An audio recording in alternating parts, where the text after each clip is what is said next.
Astaghfirullah.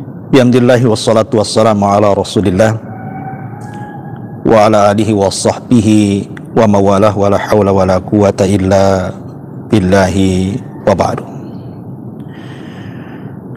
Ma'asyiral muslimin yang dimuliakan Allah subhanahu wa ta'ala, alhamdulillah di pagi hari ini kembali kita bisa berjumpa walaupun lewat media. Ada sedikit faedah yang ingin saya jelaskan tentang 7 dosa yang kalau seandainya kita lakukan, maka dosa-dosa ini boleh jadi menghabiskan seluruh pahala kita, walaupun kebaikan kita ini sebesar gunung. Tentu mendengar temanya pun kita sangat takut dan menakutkan. Bagaimana mungkin salat kita yang sudah kita lelah letih melakukannya, puasa kita, zakat kita, haji kita, sedekah kita, zikir kita, baca Quran kita, silaturahim kita, dan segudang ibadah lainnya yang sudah kita lakukan harus hangus, hilang dengan melakukan 7 dosa ini. Apa saja 7 dosa ini? Yang pertama, asyirku, kesyirikan. Di dalam Al-Quranul Karim Allah subhanahu wa ta'ala mengatakan dalam surah Al-An'am ayat 88, walau asyraku la habita anhum ma kanu ya'malun. Kalau seandainya mereka melakukan kesyirikan, maka akan hancur leburlah amalan mereka, akan habis amalan mereka. Dan Allah subhanahu wa ta'ala juga mengatakan dalam surah Az-Zumar ayat 65, la in asyrakta la yahbatanna amaluka wa la takunanna minal khasirin. Kalau engkau ya Muhammad melakukan kesyirikan, lihat bagaimana khitab di sini. Khitab ini diarahkan kepada Nabi SAW. Kalau engkau wahai Muhammad melakukan kesyirikan, la yahbatanna amaluka, amal yang sudah kau kumpulkan itu akan hilang, hangus. Cukup sampai di sini? Tidak. Wala takunanna minal khasirin, engkau akan termasuk orang-orang yang rugi. Kalau Nabi SAW saja bisa habis amalannya karena melakukan kesyirikan, dan tidak mungkin Nabi SAW melakukan kesyirikan, bagaimana mungkin kita sebagai umatnya? Kita tidak hendak bercerita di luar agama Islam seperti Nasrani, Yahudi, Hindu, Buddha atau yang lainnya. Lakum dinukum waliyadin. Agama kalian, agama kalian. Kita tidak mungkin mengusik agama kalian, sebagaimana kalian juga tidak perlu mengusik agama kami.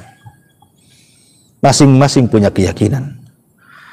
Tapi yang ingin saya katakan adalah lingkup yang dilakukan oleh orang-orang yang KTP-nya Muslim, zahirnya salat, puasa, zakat, haji, tapi sadar ataupun tidak, ternyata ibadah yang sudah kita lakukan tanpa sadar habis dan hangus karena kesyirikan yang kita lakukan. Betapa banyak di antara kita yang masih datang ke dukun, yakin dengan dukun, percaya dengan dukun, masih menyimpan tangkal-tangkal, yakin dengan jimat, percaya dengan jimat, masih datang ke tempat-tempat keramat, kuburan-kuburan orang-orang saleh, meminta-minta di situ, bernazar di situ, menyembelih di situ, i'tikaf di situ. Dan ini kesyirikan. Ya. Ma'asyiral muslimin yang dimuliakan Allah Azza wa Jalla. Maka ini dosa pertama, dan ini yang paling bahaya. Kalau kita sampai melakukan kesyirikan, habis amalan kita. Kemudian yang kedua, murtad dari Islam. Orang yang murtad dari Islam akan menghabiskan semua amalan yang pernah dia lakukan saat dia menjadi seorang muslim. Walaupun saat dia menjadi muslim itu termasuk a'badun nas, manusia yang paling beribadah kepada Allah, tidak pernah meninggalkan salat, puasa, zakat, haji, baca Quran, silaturahim, apalah sebutkan ibadahnya, anggaplah dia orang yang paling kaya dengan pahala dalam Islam. Tapi satu langkah saja bergeser Anda dari Islam, masuk ke agama yang lain, maka percuma amalannya. Anda dinyatakan sebagaimana dalam firman Allah Subhanahu wa taala surah Ali Imran ayat 85 ataupun surah An-Nur ayat 39, Allah mengatakan walladzina kafaru a'maluhum kasarabim biqi'atin yahsabuhu dhama'u ma hatta idza ja'ahu lam yajidhu syai'a. Dan orang-orang kafir, amalan-amalan mereka adalah laksana fata morgana di tanah yang datar. Disangka oleh orang-orang yang dahaga haus itu sebagai air, tetapi bila datangi air itu dia tidak mendapatkan satu apapun yang ia cari. Bahkan Allah juga mengatakan dalam surah Al-Furqan ayat 23, wa qadimna ila ma amilu min amalin faja'alnahu haba'an manthura. Dan kami akan hadapkan segala amal mereka, lalu kami jadikan amal itu bagikan debu yang berterbangan tidak tersisa. La haula wala quwata illa billah. Lihat, orang kalau sudah beralih agama dari muslim ke kafir, habis amalannya, percuma. Oleh karena itulah maka ini saya nasihatkan kepada orang-orang yang murtad, baliklah kalian ke dalam Islam. Karena satu-satunya agama yang paling diridhoi oleh Allah hanyalah Islam. Inna dina indallahil Islam. Dan Allah mengatakan wa man yabtaghi ghairal islami dinan falan yuqbala minhu wa huwa fil akhirati minal khasirin.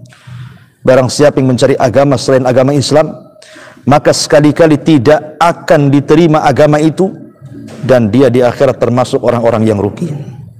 Kembalilah kepada agama yang benar. Dan pasti diterima Allah Subhanahu wa taala. Karena saya dulu pernah memiliki teman, dan temannya ini memiliki teman orang yang murtad. Dia menikah dengan orang kaya yang beragama Nasrani. Mungkin karena tujuannya kekayaan, akhirnya kemudian dia pun masuk kepada agama Nasrani itu. Tiba-tiba dalam perjalanan rumah tangganya bercerai pula karena suaminya selingkuh. Akhirnya dia ingin kembali kepada Islam, tapi takut kalau seandainya Islam tidak menerimanya. Maka saya katakan baliklah. Islam tetap menerima siapapun walaupun dia sudah bertobat. Bersyahadatlah kembali, masuklah kembali ke dalam Islam. Karena dosa sebesar apapun, hatta kesyirikan sekalipun, kalau kita datang menghadap Allah, kemudian kita betul-betul bertobat dengan taubatan nasuha, menyesal, tidak ingin mengulang, kemudian berjanji untuk istiqamah, kemudian diiringi dengan kebaikan, maka yakinlah Allah Subhanahu wa taala akan menerima taubat orang-orang yang murtad sekalipun. Ma'asyiral muslimin yang dimuliakan Allah Subhanahu wa taala, walaupun terjadi khilaf para ulama, apakah orang yang murtad kemudian taubat ke dalam Islam dia mulai dari nol kembali, ataukah dikembalikan lagi pahala yang sudah ia kerjakan sebelum murtadnya? Al-Imam Asy-Syafi'i rahimahullahu ta'ala dan juga Imam Ahmad mengatakan, kalau dia kemudian balik lagi ke dalam Islam, maka pahala yang dulu akan dikembalikan. Karena Allah Subhanahu wa ta'ala ketika menyebutkan hukum orang yang murtad itu dalam surah Al-Baqarah kalau tidak salah, itu diikatkan dengan kalimat kematian. Allah mengatakan wa man yartad minkum an dinihi fayamut. Barang siapa yang murtad dari agamanya kemudian dia mati, wa huwa kafir, dalam kondisi kafir, fa ulaika habitat a'maluhum fid dunya wal akhirah wa ulaika ashabun nar hum fiha khalidun. Maka amalannya akan habis ludes di dunia dan di akhirat, dan di neraka mereka akan dikekalkan. Makna ayat ini ataupun makna mafhum mukhalafahnya kebalikannya, barang siapa yang murtad dari kalian kemudian sebelum mati dia kembali ke dalam Islam, maka amal mereka tidak akan gugur baik di dunia ataupun di akhirat, dan dia tidak lagi termasuk penduduk neraka dan tidak akan dikekalkan di dalamnya kalau bertobat. Dari sinilah maka Imam Syafi'i dan Ahmad mengatakan amalannya akan dikembalikan, walaupun Abu Hanifah dan Imam Malik mengatakan tidak akan kembali dan dia mulai dari nol. Lihat bagaimana bahaya orang murtad ini.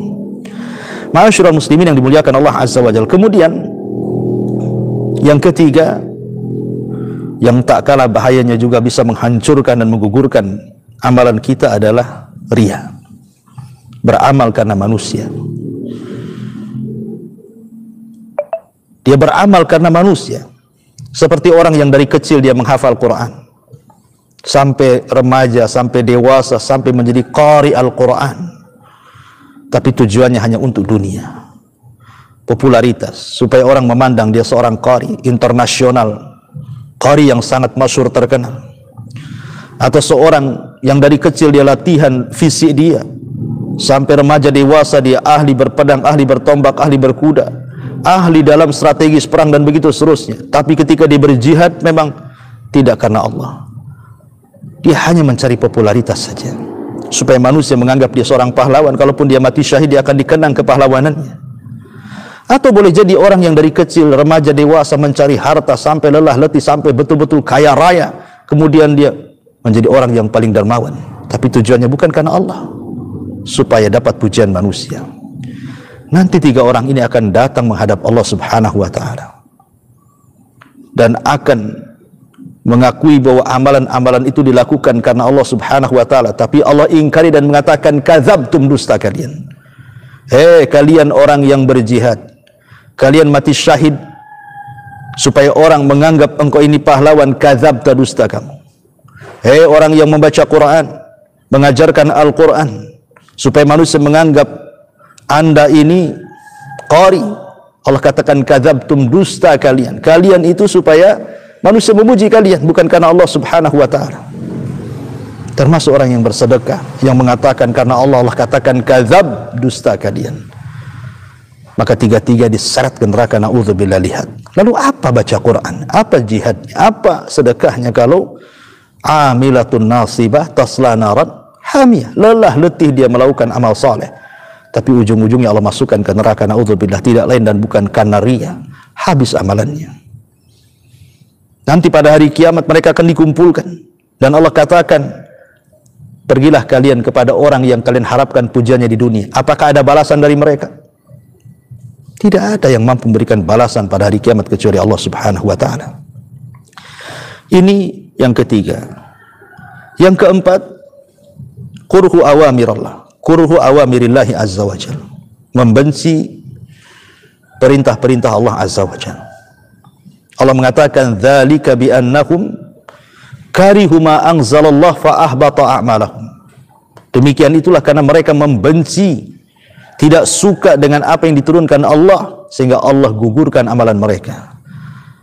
Maka siapapun yang membenci syariat Allah, menuduh bahwa syariat waris itu tidak adil, menurut bahwa poligami itu mengungkung wanita, menuduh bahwa syariat salat itu hanya akal-akalan Muhammad saja, buat apa puasa lapar-lapar saja, buat apa haji kemudian menghabiskan biaya saja, apa itu janggut, apa itu ini, apa itu, pokoknya dicela, tidak suka dengan perintah-perintah, bahkan kemudian melanggar larangan-larangan, maka habis amalan dia.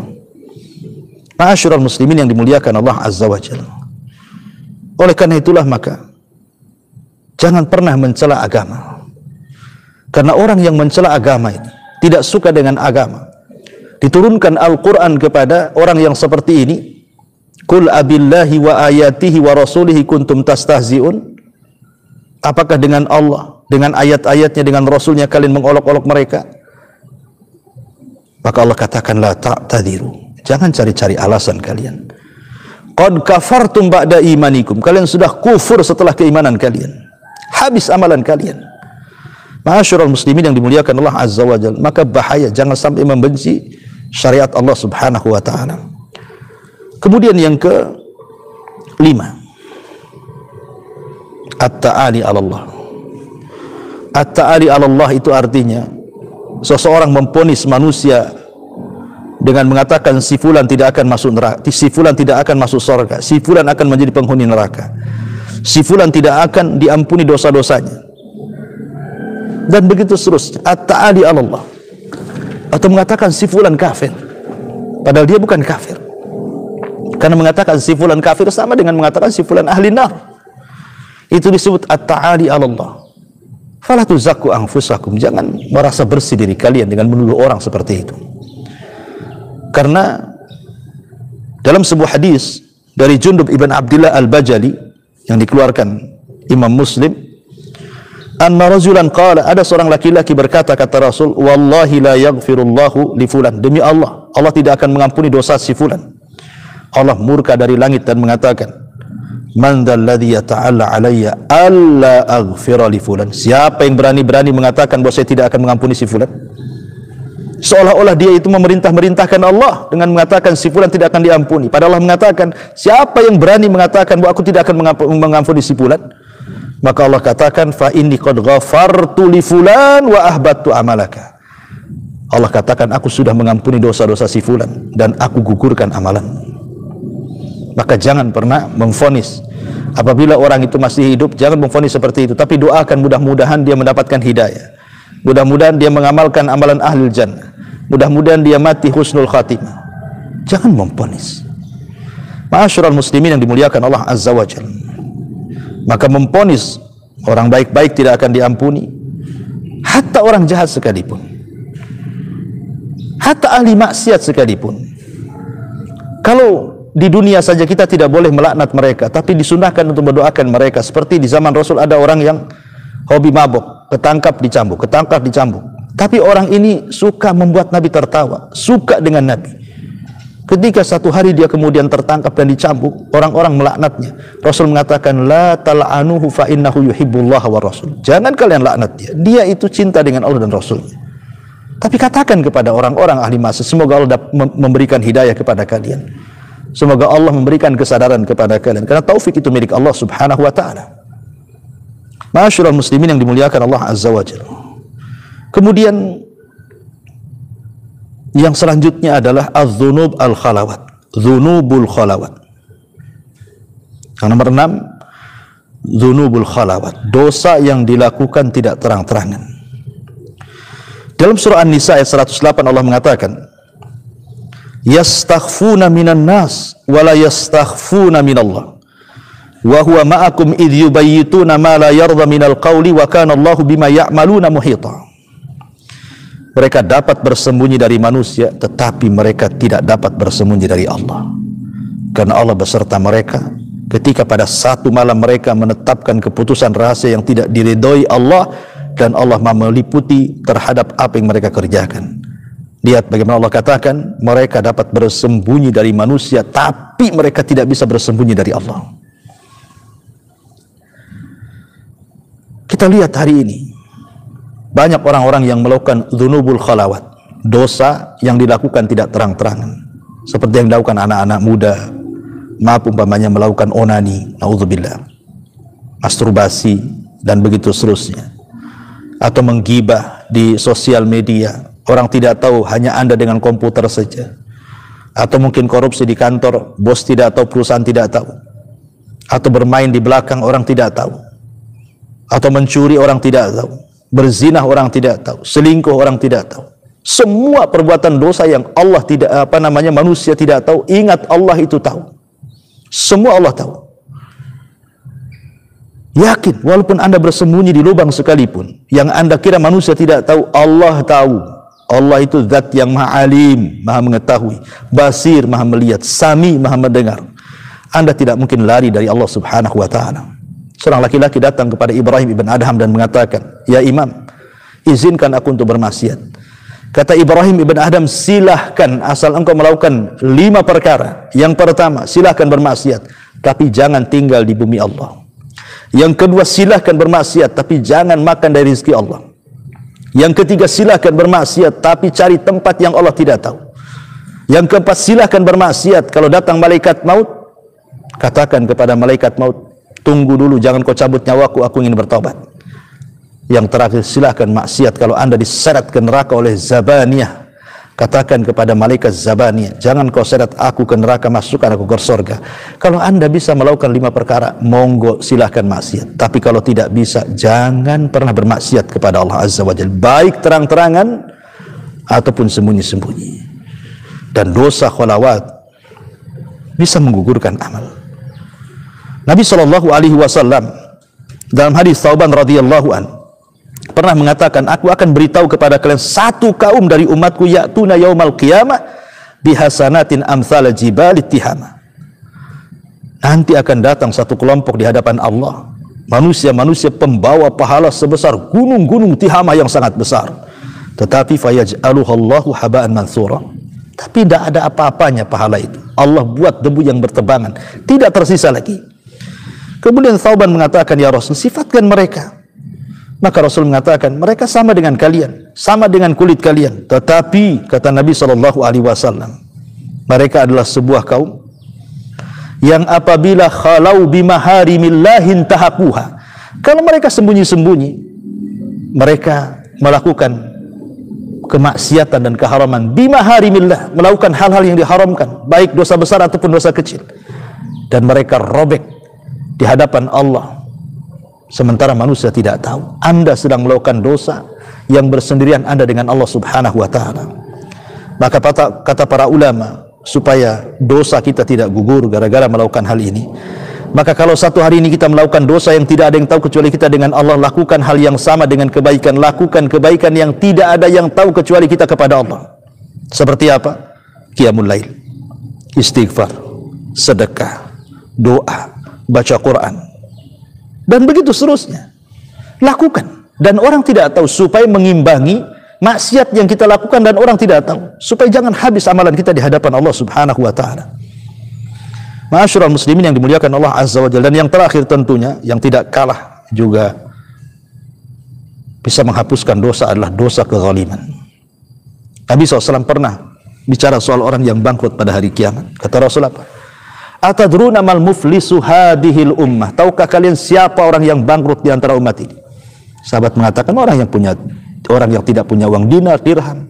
Kata Rasul, bukan itu. Tapi orang yang datang nanti pada kiamat dengan segudang pahala solat, pahala puasa, pahala haji, dan pahala-pahala ibadah yang lainnya. Tapi dia juga membawa segudang dosa, pernah mencaci maki, pernah memukul, pernah menghina, pernah mengambil darah si fulan, dan begitu seterusnya. Nanti pada hari kiamat, orang yang zalim dan yang dizalimi akan dihadapkan oleh Allah. Kemudian orang yang dizalimi mengatakan, dulu kau pernah mencaci maki aku, kemarikan pahalamu. Akhirnya pahala dia dikuras oleh orang yang dizalimi. Ketika sudah habis, orang yang dizalimi masih banyak. Ketika ditanya, mana pahalamu? Dia mengatakan, sudah habis. Nggak apa-apa, nih dosaku ambil, nih dosaku ambil. Akhirnya kemudian pahalanya hilang, dosa orang pula dia tanggung. Itulah bangkrut namanya. Dalam dunia usaha, modal habis, hutang orang pula belum terbayar. Itulah bangkrut. Maka jangan pernah melakukan kezaliman, karena ini bisa mengkikis semua pahala kita.